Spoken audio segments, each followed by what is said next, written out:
everyone, welcome to my channel 24/7 English. In this video, we are going to discuss about the fourth lesson of Flamingo book, The Rat Trap, from 12th class. The Rat Trap. So first of all, we will try to analyze this title. क्या होता है rat trap? Rat trap is basically an instrument which traps the rat or mouse. मतलब जिसको हम normal language में हिंदी में बोलते हैं चूहेदानी. चूहेदानी जिसमें चूहों को पकड़ा जाता है, तो वो ट्रैप कर लेता है उसे. So this is the title of our lesson. Now written by Selma Lagerlöf from 1858 to 1940. She was a Swedish writer. Swedish writer means she was from Sweden. And her stories have been translated into many languages.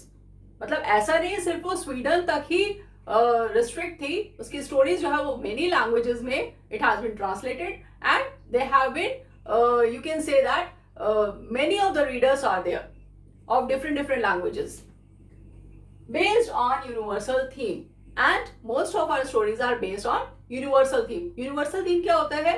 जो all over universe में common होता है. मतलब ऐसा नहीं कि किसी country का अलग है दूसरी कंट्री का अलग है, ऐसा नहीं. That means we can say that related to mankind or related to human beings. Now, the theme of the lesson is most human beings are prone to fall into the trap of material benefit.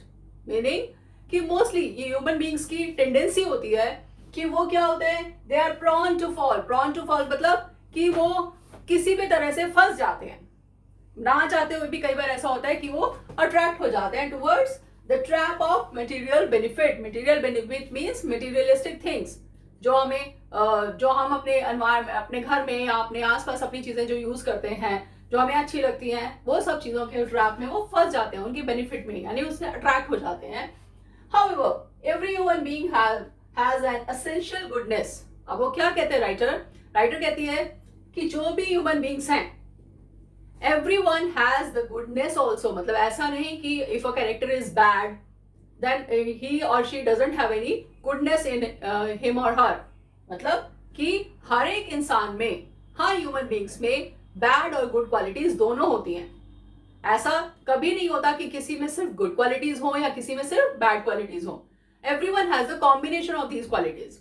तो अब depend ये करता है कि उसकी कौन सी qualities जो है वो डोमिनेट करती हैं, तो वो उसके कैरेक्टर को डिसाइड करता है. मतलब हम कहते हैं कि वो अच्छा इंसान नहीं है, इट मीन्स कि उसकी बैड क्वालिटीज जो है वो उसको डोमिनेट कर रही है. और अगर कहते हैं कि ये बहुत अच्छा आदमी है या बहुत अच्छी लेडी है, तो इसका मतलब उसकी गुड क्वालिटीज जो है वो डोमिनेट कर रही है. So she wants to say that however every human being has an essential goodness. सबके अंदर अच्छी क्वालिटीज होती हैं, सबके अंदर कहीं ना कोई अच्छाई जरूर होती है. That can be awakened through understanding and love. अब उस चीज को बाहर कैसे निकालना है? It can come out through understanding and love. अगर कोई उनको अंडरस्टैंडिंग कर सके, मतलब उनको समझ सके, और if somebody is there to love them, और को प्यार से समझ सके या समझा सके, तो उनके अंदर की जो गुडनेस है वो पब्लिकली या सोसाइटी में या सब लोगों के सामने आ सकती है. And through that we can say that person is good also. सिर्फ ऐसा नहीं कि वो बैड कैरेक्टर है, गुड कैरेक्टर भी हो सकता है. मतलब फॉर एग्जाम्पल आप कह सकते हैं, जैसे आपने मूवीज में देखा होगा कि जो प्रोटेगनिस्ट है मूवी का या हीरो है, जो उसको विलन दिखाते हैं स्टार्टिंग में, एंड धीरे धीरे जैसे स्टोरी चलती जाती है, the hero also becomes a good man. वो विलन से हीरो बन जाता है. तो वही चीज यहां पर है. And a human being has a tendency to redeem himself from dishonest ways. मतलब ह्यूमन बीइंग्स की ये टेंडेंसी होती है कि किसी भी तरह से कोशिश करके वो डिसऑनेस्ट वेज यानी गलत चीजों से वो चाहते तो हैं कि वो बाहर निकले, और कई बार उसके पीछे और भी गलत काम कर देते हैं. Now the message from the story also gives a very good message that the essential goodness of a man can be awakened through love and understanding. मतलब हर इंसान में अच्छाई होती है, कोई भी इंसान बिल्कुल बुरा नहीं होता है, उसमें भी अच्छाई है कुछ ना कुछ, लेकिन उस अच्छाई को बाहर कैसे निकालना है, only it can come only through love and understanding. So without further ado, let's start the lesson. Once upon a time there was a man who went around selling small rat traps of wire. He made them himself at odd moments. Odd moments means short period of free time. क्या कहते हैं कि there was a man who used to sell the small rat traps. और कैसे बनाता था? जब भी उसको थोड़ा बहुत टाइम मिलता था, फ्री टाइम, उससे वो बना लेता था और शॉर्ट पीरियड में थोड़े से टाइम में फ्रॉम द मटेरियल ही got by begging in the stores and at the big farms. और मटेरियल कहाँ से लाता था? ऐसा नहीं था कि वो मटेरियल कहीं से परचेज करके लाता था, बल्कि वो कहीं से या तो बेगिंग के थ्रू, मतलब स्टोर से भीख मांग कर बेगिंग करके, और एट द बिग फार्म्स या फार्म से या किसी ऐसे एरिया से जहां पे ओपन पड़ा हुआ है वहां से उठा लाता था। But even so, the business was not especially profitable. So he had to resort to both begging and petty thievery to keep body and soul together. अब वो ये सब काम कर रहा था, बहुत पुअर था, तो उसके पास पैसा नहीं था ज्यादा, और ये उसका जो बिजनेस था, now they are calling it as a business. अब वो बिजनेस जो था उसका इट वाज नॉट प्रॉफिटेबल, मतलब उसको कोई प्रॉफिट नहीं होता था उससे, और उसकी वजह से what he had to resort means he had to do something bad to both begging, क्या करता था, उसको भीख भी मांगनी पड़ती थी, begging and petty thieveries, छोटी मोटी चोरियां भी कर लेता था, to keep body and soul together। body and soul together का मतलब है to keep himself alive, अपने आप को जिंदा रखने के लिए, अपनी बॉडी और सोल को एक साथ रखने के लिए। बॉडी और सोल को एक साथ रखने का मतलब आप समझ गए होंगे कि जब तक हम कहते हैं कि भाई ये अभी जिंदा है क्योंकि इसके शरीर में इसकी आत्मा है, इसकी सोल है इसके अंदर, और सोल बाहर निकल जाएगी तो क्या होगा? The person will be dead. Even so, his clothes were in rags, his cheeks were sunken, and hunger gleamed in his eyes. Gleamed मतलब कि हमेशा ऐसे देख के लग रहा कि हाँ, he is feeling hungry। अब कहते हैं उसका वो बता रहे फिजिकल अपीयरेंस, हमारे राइटर बताती है कि उसके cloth say that were in rags, फटे पुराने चिथड़े जिसको बोलते हैं, वो फटे फटे कपड़े पहने रहता था, रैग्स। चीक्स वर संकन, चीक्स उसके दबे हुए अंदर घुसे हुए थे बिकॉज ऑफ हंगर। और हमेशा उसकी आईज को, his eyes used to show all the time that he is hungry. उसकी आंखों से पता चलता था कि वो भूखा है, हंग्री है। No one can imagine how sad and monotonous life can appear to such a vagabond. Monotonous, very dull, boring, ऐसी लाइफ उसकी थी, और कोई इमेजिन नहीं कर सकता कि कितनी सैड और ऐसी बोरिंग मोनोटनस लाइफ थी उसकी। Can appear to such a vagabond who plots along the road, left to his own meditations. Now, vagabond means a person who is jobless, who is homeless, and traveling from one place to another. बिना किसी काम के, काम ढूंढने के लिए या पैसे के लिए वो इधर से उधर घूम रहा है। So he is calling him, she is calling him vagabond. And now वो कहते हैं कि who plods along the, जो रोड के साइड पे चलता रहता था, plods means walking very slowly because of his weakness or tired, you can say। तो वहां पे चलता था और अपने ही ख्यालों में, left on in his meditations, मतलब अपने ही ख्यालों में खोया हुआ। But one day this man had fallen into a line of thought which really seemed to him entertaining. He had naturally been thinking of his rat traps when suddenly he was struck by the idea that the whole world about him, the whole world with its lands and seas, its cities and villages, was nothing but a big rat trap. अब कहते हैं एक दिन अचानक क्या होता है कि वो जा रहा था, अपने ही ख्यालों में खोया हुआ था, अपने थॉट्स में खोया हुआ था, and suddenly something stuck in his mind. Struck means strike करना, उसके माइंड में एक आइडिया स्ट्राइक करता है, क्या कि वो अपने रैट ट्रैप्स के बारे में सोचता है, और उसको क्या लगता है, this whole world is a rat trap.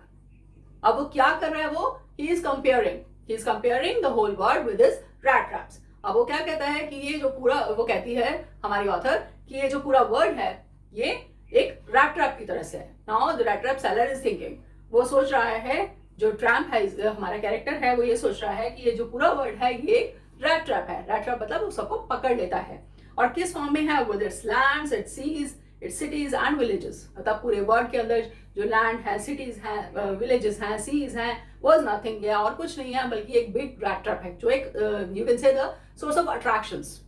And it had never existed for any other purpose than to set baits for people. What are baits? Bait something that is used for persuading or attracting somebody. अब आपने देखा होगा, आप अपने घर में अगर rat trap use करते हैं तो रैट ट्रैप के अंदर आपको कुछ ना कुछ eatable you have to put there to catch the rats. Eatable means कुछ भी खाने की चीज आपको रखनी पड़ती है, so that the rat gets attracted towards it and he will come into it. तो अब वो क्या कहता है कि यहाँ पर वो बेट, या बेट इसको किससे रिलेट कर रहा है, he is saying that these all cities, seas, villages, lands, these all are baits. ये सब baits हैं, ये सब attractions हैं जो attract करती हैं, और जैसे ही the person gets attracted, it traps it.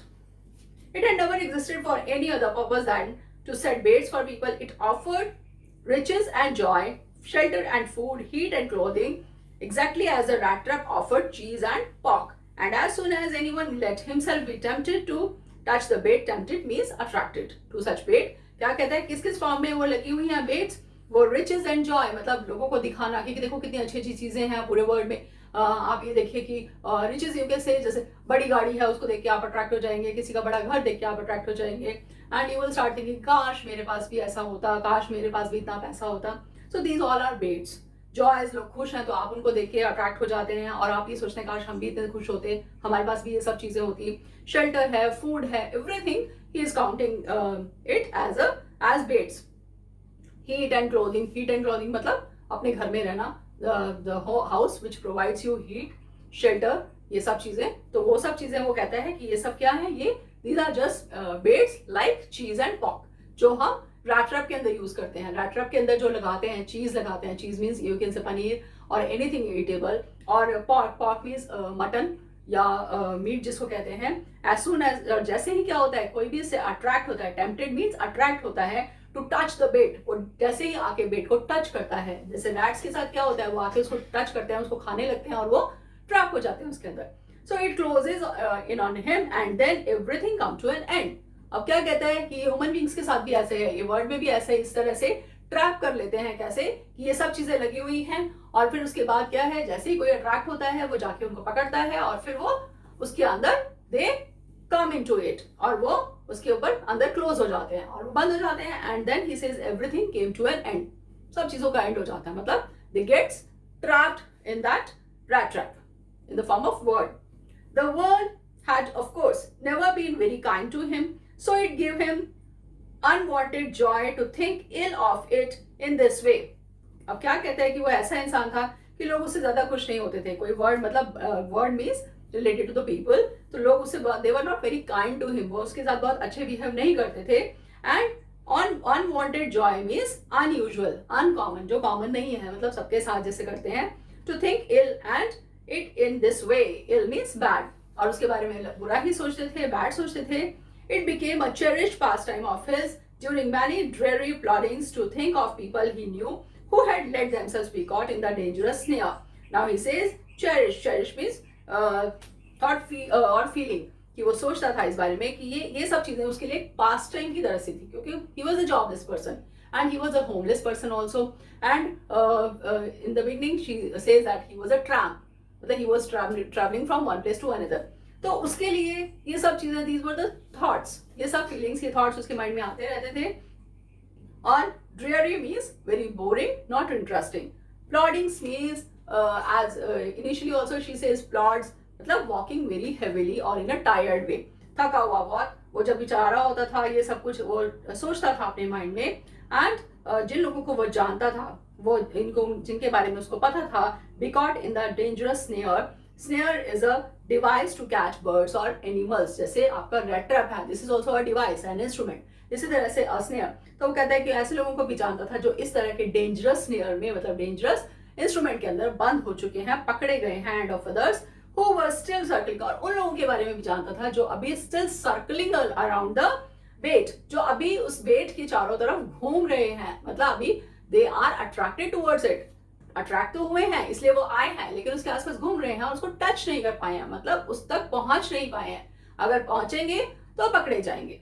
One dark evening as he was trudging along the road, trudging here also is walking very slowly in a tired way. Now ploddings, trudging, these all are synonyms.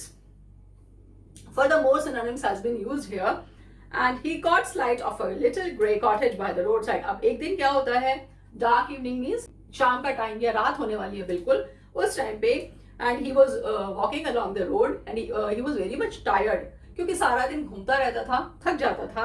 घर उसका था नहीं कहीं कि उसको वापस अपने घर आना है और आके रेस्ट करना है, ऐसा कुछ था नहीं। जब जहाँ रात हुई, जहाँ उसको खाने को मिला उसने खा लिया, जहाँ उसको रुकने को मिला, सोने को मिला, वो सो गया।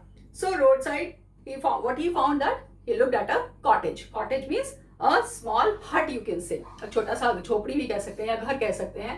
दैट वे, जैसे आपने मूवीज देखी होंगी हैरी पॉटर की, उसमें दिखाते हैं कि कहीं विलेज में या इस तरह से दिखाते हैं, छोटे छोटे कॉटेज दिखाए जाते हैं। स्पेशली एक कैरेक्टर आपने नोटिस किया होगा उसमें, हैग्रिड नाम से, and he is living in a small house. तो that kind of a cottage you can say. तो आप उसको कोरिलेट करके इजीली समझ सकते हैं what cottage is. So grey cottage उसने रोड साइड पे देखा and he knocked on the door to ask shelter for the night because it was going to night. अब रात होने वाली थी and he has to stay somewhere, कहीं ना कहीं तो उसको रुकना ही था रात को। तो अब उसने क्या किया, he knocked at the door, door पे नॉक करता है और वो because he wanted to stay there, वो उनसे रिक्वेस्ट करना चाहता था जो भी आएंगे कि मैं आज रात के लिए यहाँ रुकना चाहता हूँ। Nor was he refused. Instead of the sore faces which ordinarily met him, the owner, who was an old man without wife or child, was happy to get someone to talk to in his loneliness. अब क्या कहते हैं, nor he was refuse, उसको मना नहीं किया गया, जैसा नॉर्मली हमेशा हर घर में होता था। जब भी कोई कहीं जाता था, किसी से कोई शेल्टर मांगता था या किसी से फूड मांगता था, तो उसको they used to deny him, मना कर देते थे। बट यहाँ ऐसा नहीं हुआ बिल्कुल भी। और नाउ ही से इंस्टेड ऑफ द सोर फेसेस मतलब यू कैन से एंग्री फेसेस, जो लोग उसको देख के गुस्से में आ जाते थे, उसकी जगह क्या हुआ कि वो old man, the person who is coming from the cottage, inside the cottage, and he was at the door without wife, उसकी वाइफ नहीं थी, उसका कोई चिल्ड्रन नहीं था उसके साथ में, he was all alone at his cottage. तो he was happy to get someone, अब उसको तो बहुत अच्छा लगा, he was so happy, yes somebody has come and I will talk to him, कि मुझसे बात करने के लिए कोई आ गया है और मेरे कंपेनियन आ गया है, एटलीस्ट एक रात के लिए ही सही, और मेरा कोई कंपेनियन आ गया है और मेरी लोनलीनेस में मेरे साथ रहेगा वो। लोनलीनेस मीन्स अकेलापन। Immediately, he put the porridge pot on the fire and gave him supper. Porridge, you can say semi-liquid food, जैसे हम दलिया, खिचड़ी, इस तरह का खाना वो देते हैं, वो उसने उसको immediately he put on fire, उसको गर्म करने के लिए रखा और उसने उसको सर्व किया him supper. Supper means last meal of the day, जैसे आप डिनर कह सकते हैं, वो उसको खाने को दिया। Then he carved off such a big slice from his tobacco roll it was enough both for the stranger's pipe and his own. और उसने क्या किया, टोबैको रोल में से थोड़ा सा कट करके उसको रोल किया, कार्व किए, मतलब उसको कट करके उसको रोल बनाया उसका, और टोबैको जैसे आप बीड़ी या सिगरेट बोल सकते हैं, उसको बना के रोल दोनों के लिए सफिशिएंट हो ऐसा रोल उसने उसको ऑफर किया, और कि वो दोनों आराम से बैठ के स्मोक कर सकें। That it was enough for both for the stranger's pipe and his own. Finally, he got out an old pack of cards and played Majolis with his guest until bedtime. Now, Majolis is a type of game which the people in Sweden used to play with the cards. Card game भी आप कह सकते हैं, जैसे हमारे India में mostly rummy खेलते हैं, ब्लफ खेलते हैं, तीन पत्ती खेलते हैं, या डिफरेंट वेराइटीज ऑफ गेम्स। तो इस तरह से वहाँ पे मजोलिस इज अ कार्ड गेम। तो वो उसने उसको ऑफर किया कि चलो अब हम बैठ के, अब खाना तो तुमने खा लिया है, चलो अब हम बैठ के ताश खेलते हैं। The old man was just as generous. Generous means very helping person, a kind-hearted person, with his confidences as with his porridge and tobacco. Confidences means the person to whom he was going to share his secrets. जिससे वो अपने secrets share करने वाला है, जिसको आप ये कह सकते हैं कि अपने कॉन्फिडेंस में लिया हुआ है उसने, कि वो अपनी सारी बातें उससे शेयर करेगा। उसने इमीडिएटली उसको, क्योंकि because he was living all alone at his home, और उसको कोई ना कोई चाहिए था तो बात करे उससे, तो वो उसके साथ बहुत, he was very generous and he offered him porridge as well as tobacco. The guest was informed at once that in his days of prosperity his host had been a crofter at Ramjo Ironworks and had worked on the land. अब उसने अपनी पूरी story उसको बतानी शुरू कर दी, क्योंकि अब जैसे बताया कि वो अकेला रह रहा है, उसके साथ तो कोई है नहीं जिसके साथ वो बातें शेयर कर सके, तो ओल्ड मैन ने क्या किया, अपनी पूरी स्टोरी उसको सुनानी शुरू कर दी immediately. And what he told that in his days of prosperity means happiness, कि जब वो बहुत अच्छा हैप्पीली रह रहा था, प्रॉस्पेरिटी के उसके डेज थे, तो उस टाइम पे ये वो क्या था, he was a crofter at, crofter means who farms a croft, मतलब जो जिसके बड़े बड़े फार्म्स होते हैं वो उन पे काम करता है, वो था वहां पे। और at Ramsjo iron works, Ramsjo is a village in Sweden, मतलब स्वीडन के में विलेज है, उसको उसका नाम है, और वहां पे वो था। And had worked on the land, और लैंड पे काम करता था, मतलब अपने फार्म पे काम करता था वो। Now that he was no longer able to do day labour, it was his cow which supported him. Yes, that posy was extraordinary. अब क्या बता रहा है कि अब तो वो ओल्ड एज हो चुकी है उसकी, अब वो लैंड पे काम करने लायक नहीं है, because he is not so much, he doesn't have so much strength that he can work the day labor or he can do the day labor.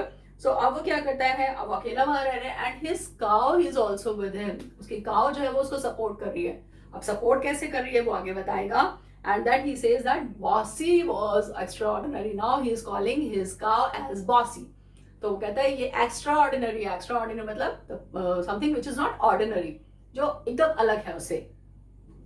She could give milk for the creamery every day, and last month he had received all of 30 kroner in payment. Creamery means factory that produces milk.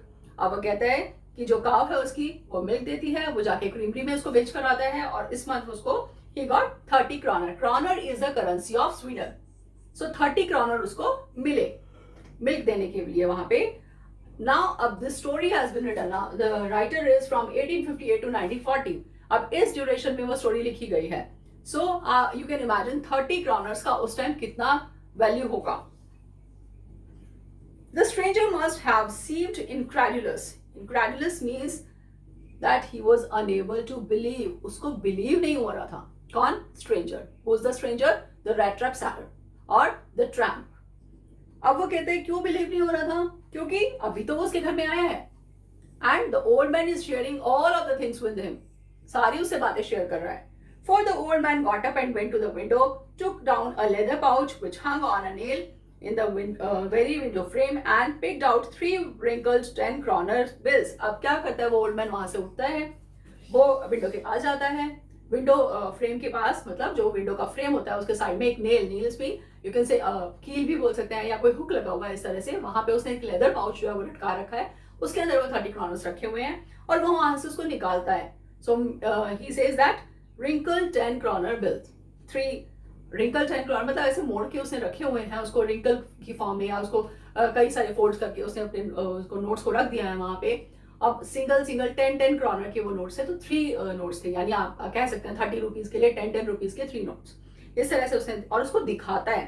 These he had up before the eyes of his guest, nodding knowingly. ऐसा लग रहा था जैसे वो जानबूझकर उसको दिखा रहा था. Nodding means shaking his head और bowing. अब वो उसको ऐसा लगता है जैसे उसको जान के दिखा रहा है कि देखो मुझे 30 kroners मिले हैं. And then stuffed them back into the pouch. और वापस उसको पाउच में रख के वहीं पे उसको रख देता है, हैंग कर देता है. The next day both men got up in good season. The crofter was in a hurry to milk his cow, and the other man probably thought he should not stay in bed when the head of the house had gotten up. दोनों जो man हैं, दोनों आदमी हैं, वो morning में उठ जाते हैं. गुड सीजन, अच्छा सीजन है. और क्रॉफ्टर जो है वो जाता है. Crofter means that old man. He goes hurry to milk his cow. अपनी काउ से दूध लेने के लिए वो जाता है. और इसको क्या लगता है हमारे rat trap seller को? वो ये सोचता है कि जब इस कॉटेज का जो हेड है, यानी इस कॉटेज का जो ओनर है, जब वो उठ चुका है, तो it doesn't look good that I should sleep here. I should also get up now.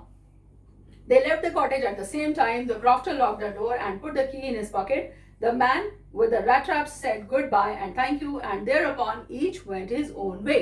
दोनों अपने इकट्ठे घर से बाहर निकलते हैं. वो अपने डोर को लॉक करता है, अपनी कीज अपने पास रखता है, और दोनों डिफरेंट डायरेक्शन में निकल जाते हैं. And before going the rat trap seller says thanks and उसको गुड बाय कहता हुआ वो निकल जाता है. अब rat trap seller एक डायरेक्शन में चला जाता है और जो ओल्ड मैन है वो दूसरी डायरेक्शन में चला जाता है.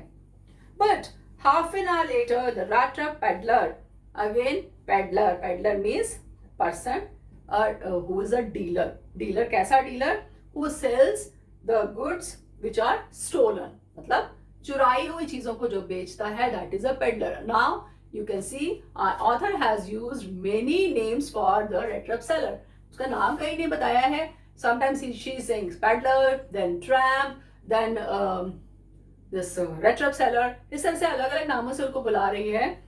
अब वो कहती है हाफ एन आवर के बाद, जस्ट हाफ एन आवर के बाद, आधे घंटे बाद, stood again before the door. He did not try to get in, however, he only went up to the window, smashed a pane stuck in his hand, and got hold of the pouch with the 30 kroner. क्या करता है? उस घर के उस door पे वापस आ जाता है. अब वापस आया उस डोर पे, तो there must be something ill feeling in his mind. कुछ ना कुछ इसके माइंड में बुरा ख्याल या गलत विचार आया है, तभी ये इसके घर में वापस आया है without him, because the door is locked. अब वो ऐसा नहीं करता that he tries to enter the house. वो घर में घुसने की कोशिश नहीं करता, बट वो क्या करता है, उसको सब पता है कि वो 30 kroners कहाँ लगे हुए हैं, वो विंडो किस डायरेक्शन में है. तो वो इमीडिएटली उस विंडो पे जाता है.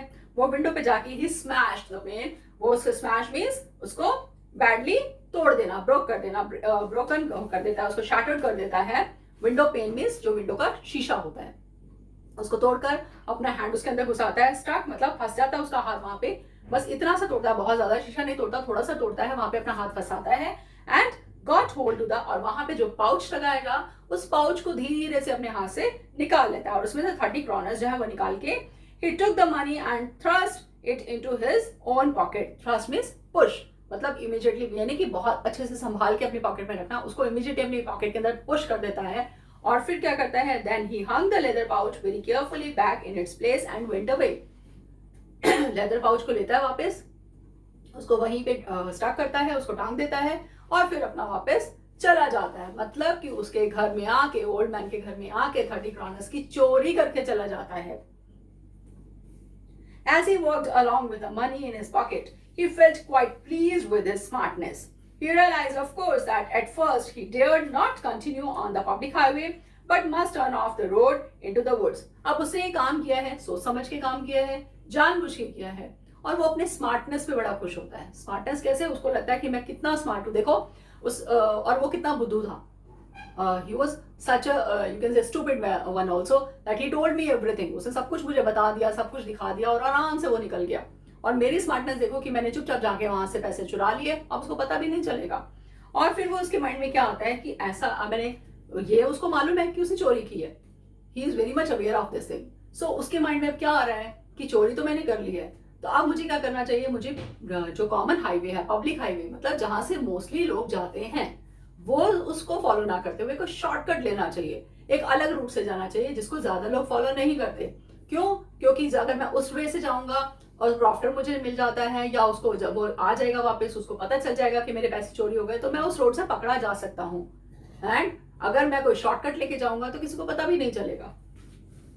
सो what he did then, during the first hours this caused him no difficulty. Later in the day it became worse, for it was a big and confusing forest which he had gotten into. He tried to be sure to walk in a definite direction, but the paths twisted back and forth so strangely. अब कहते हैं हाँ, फिर immediate मतलब initially जो first hour था, मतलब पहले एक घंटे तक तो उसको कुछ फर्क नहीं पड़ा, वो चलता गया और उसे लगा कि रोड कहीं ना कहीं तो आके कनेक्ट हो ही जाएगी। But later in the day it became worse means unpleasant. अब वो धीरे धीरे क्या हो रहा है कि सिचुएशन खराब होती जा रही है, वर्स्ट होती जा रही है। क्यों? क्योंकि वो इतना बड़ा फॉरेस्ट था, it was so big and confusing. अब फॉरेस्ट में क्या है, फॉरेस्ट में तो कोई आपके ऐसे रोड्स या कोई ऐसे रास्ते नहीं बने होते, कोई वेज नहीं बनी होती हैं, वहां से तो आपको खुद डायरेक्शंस देखनी पड़ती हैं अपने आइडियाज से। तो वहां पे तो क्या है कि trees and dense, it was a dense forest मतलब बहुत ज्यादा घने वहां पे जो ट्रीज हैं, तो वहां से वो जा रहा है। अब उसको इतना रास्ता कंफ्यूजिंग हो गया कि उसको समझ नहीं आ रहा था कि वो किस डायरेक्शन में जाए, and he was not sure also कि वो जिस डायरेक्शन में जा रहा है वो सही भी है या वो सही रास्ते पे जा रहा है। फिर उसके बाद क्या होता है कि वो चलता रहता है without coming to the end of the wood. अब and finally he realized that he had only been walking around in the same part of the forest. वो बेचारा चले जा रहा है उसको कोई डायरेक्शन का पता नहीं चल रहा, कहीं वुड्स का एंड नहीं आ रहा, वुड्स का एंड मतलब फॉरेस्ट का कहीं एंड ही नहीं आ रहा, कहीं से उसको रोड कहीं दिखाई ही नहीं दे रही है। और अब उसको क्या लग रहा है कि उसको ये लगता है कि मैंने तो जहां से शुरू किया था मैं तो घूम के वापस वहीं आ गया। All at once he recalled his thoughts about the word and the rat trap. Now his own turn had come.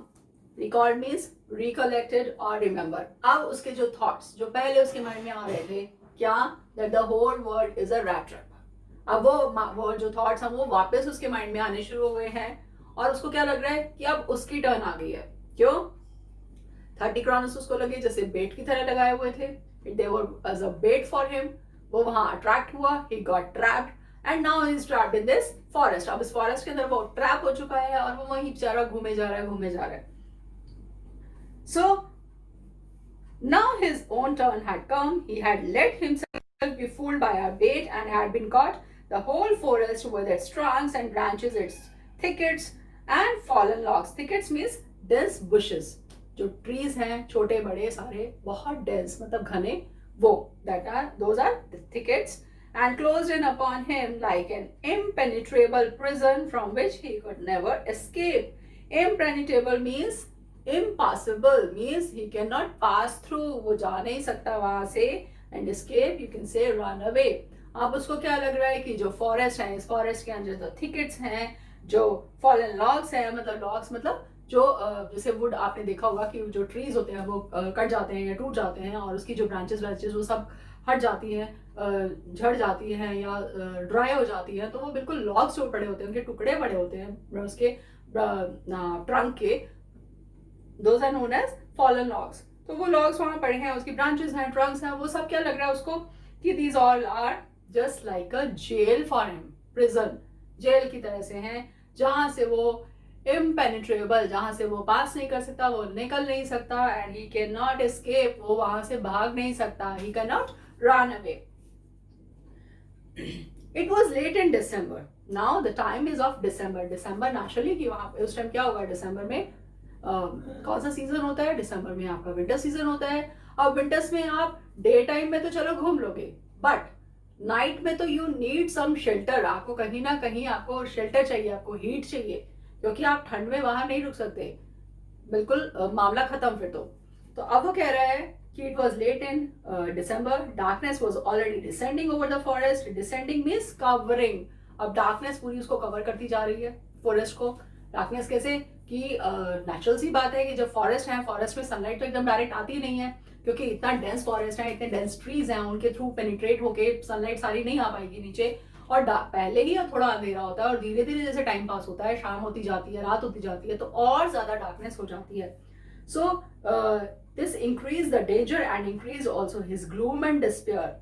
अब धीरे धीरे उसका क्या कि डर भी बढ़ने लगा. डेंजर किस लिए कि maybe if there is any animal then what, and increase his gloom also. अब उसकी सैडनेस बढ़ने लगी. सैडनेस क्यों?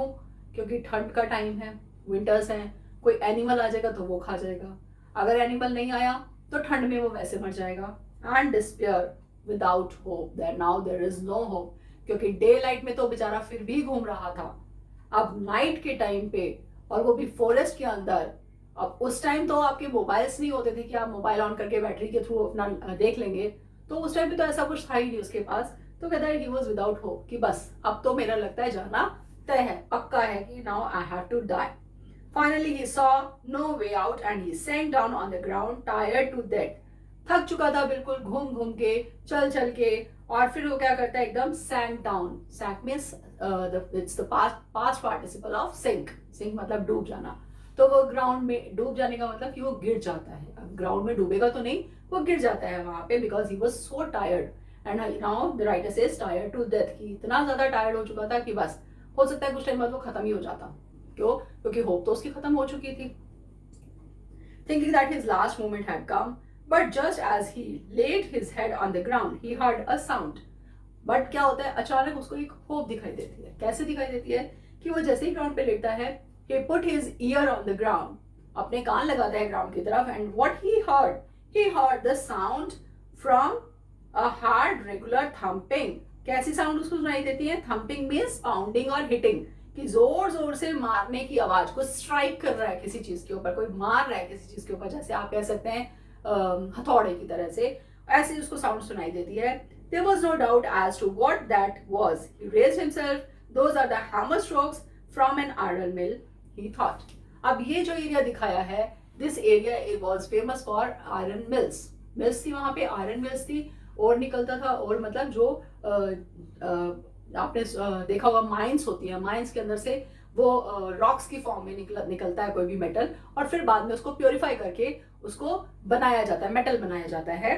तो अब वो कहता है यहाँ पे उसको ये फाइनली लगने लग जाता है कि हाँ, आसपास कोई ना कोई आयरन और या आयरन मिल जरूर है जहां से ये थम्पिंग की साउंड आ रही है. और थम्पिंग कैसी है ये?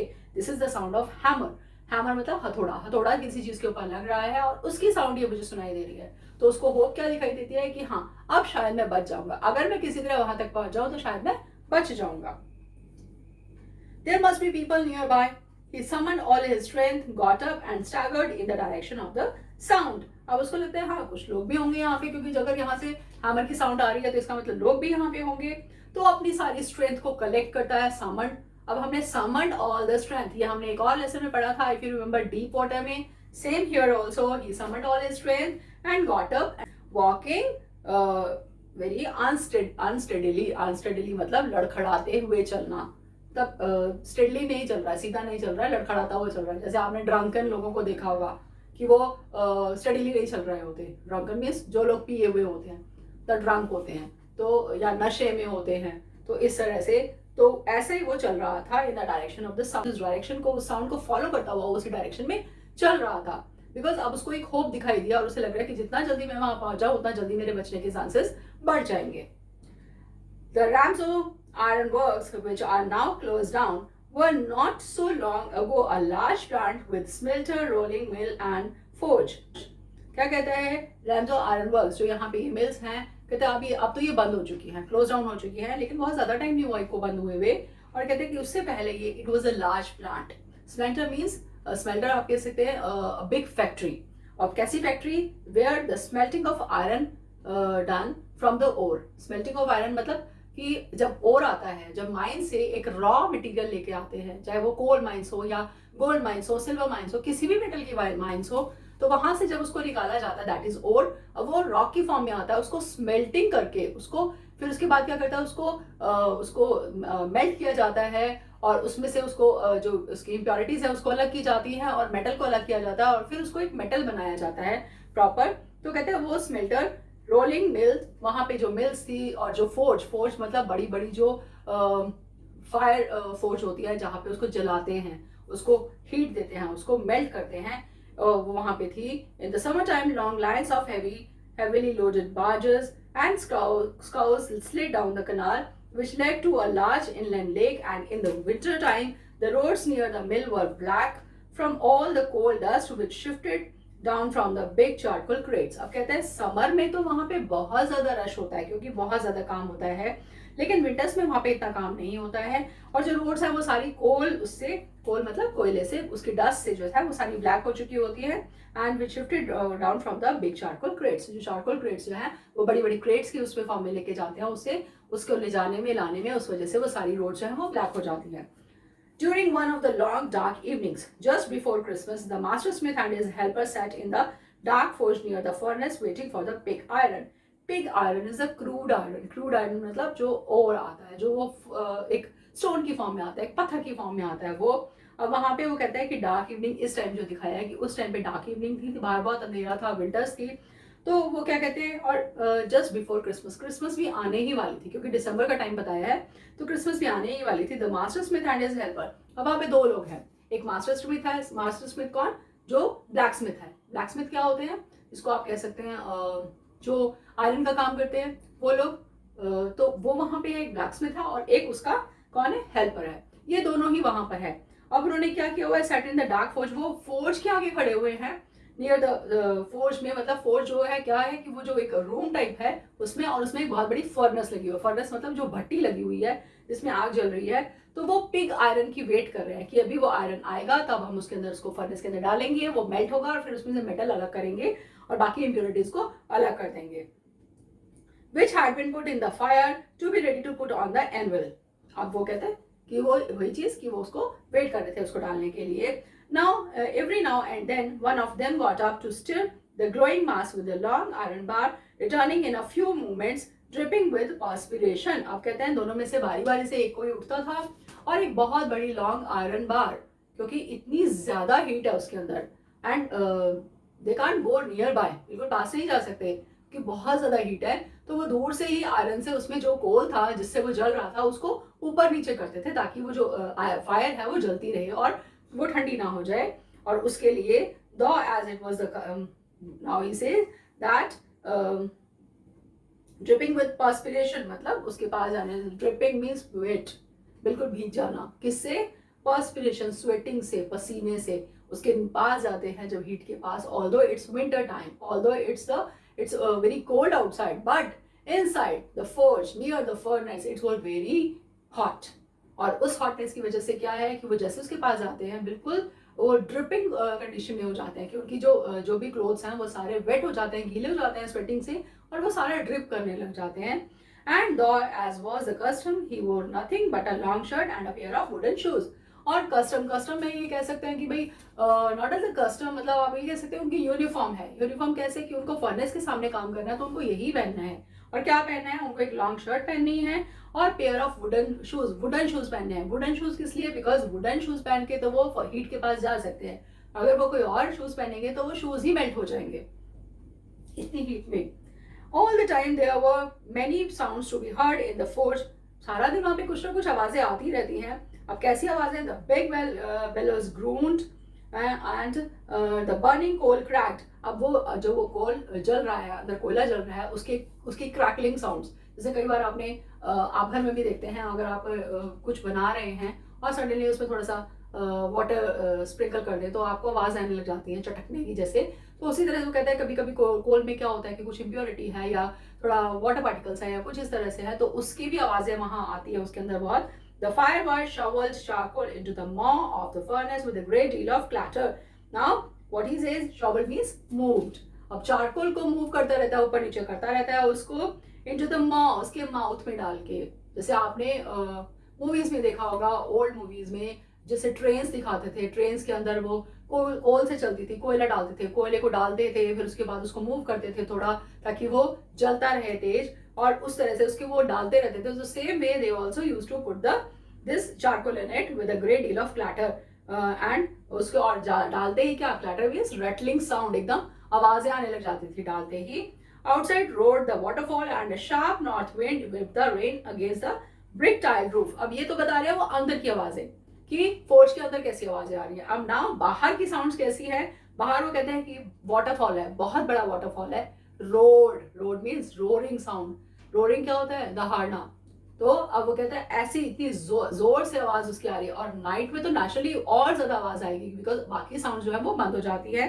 And a sharp north wind whip the, और बहुत तेज वहां से विंड आई है, जो रेन हो रही है, रेन फॉल्स की भी आवाज आ रही है, और उस रेन को जो मूव करके ब्रिक टाइल मतलब उस रूफ के ऊपर वो जो गिर रही है रेन, उसकी भी आवाजें अलग आ रही हैं। मतलब बहुत सारे, it's a combination of sounds you can से। It was probably on account of all this noise that the blacksmith did not notice that a man had opened the gate and entered the forge until he stood close up to the furnace। अब इतने सारे शोर के बीच में उसको पता ही नहीं चलता ब्लैकस्मिथ को कि अंदर कोई अंदर घुसा है और फर्नेस के पास आ गया है। मतलब कि कोई फोर्ज के अंदर एंटर कर गया है और फर्नेस के पास आके खड़ा हो गया, उसको पता ही नहीं चलता। So this is the part 1 and we have completed this and I hope that you understood this much story। आपको बहुत अच्छे से क्लियर हो गई होगी, सब समझ आ गया होगा आप तक। और उसके बाद अब फर्दर क्या होगा, then that all we will discuss in part 2। So till then wait for part 2 and watch this video entirely and thoroughly so that you can understand everything। and जैसे मैंने आपको पहले बोला that please keep your copy, book, pen along with you so that you can note down, right? And second thing is like my video because your likes are really meaningful for me. And if you have not subscribed the channel, then please subscribe it. Thanks for watching. Thank you very much.